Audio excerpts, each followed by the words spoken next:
When you finish OLL, you have a split second to make two decisions. One, you have to recognize which PLL case it is.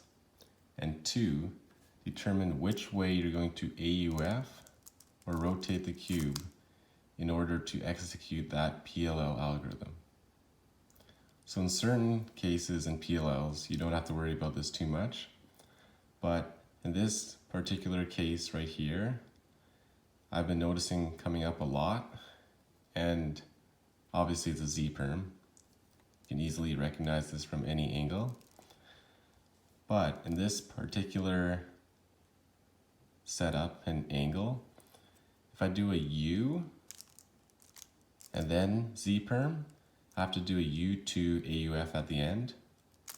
But if I were to do a U prime, like this, I then do the Z-perm and no AUF at the end. I can just drop the cube, stop the timer, and then don't have to worry about messing up a U-turn at the end.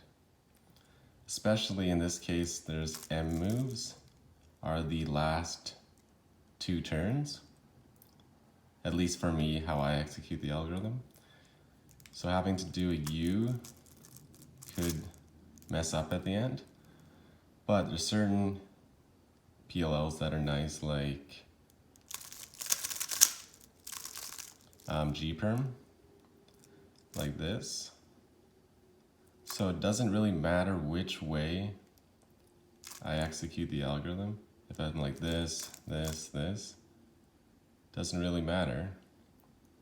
I know from this angle there will be no AUF, but if I do it from this angle, it doesn't really make sense to do this, because when I do the algorithm, the last turn is a D, so I can do this all at once and it just flows nicely. So in that case, you don't have to worry about AUF before doing the algorithm. Another example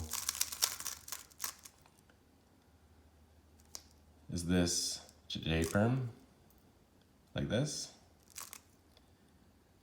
If you're like from this angle, you could rotate, do a J-perm, or you could do a U prime, and know from this angle, there's going to be no AUF.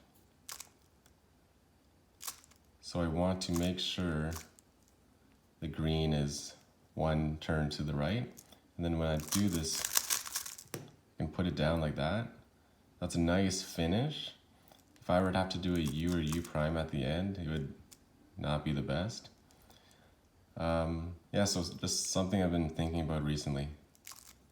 Seeing if I should AUF before the PLL to save any AUF after the alg, and then my finishes are just better.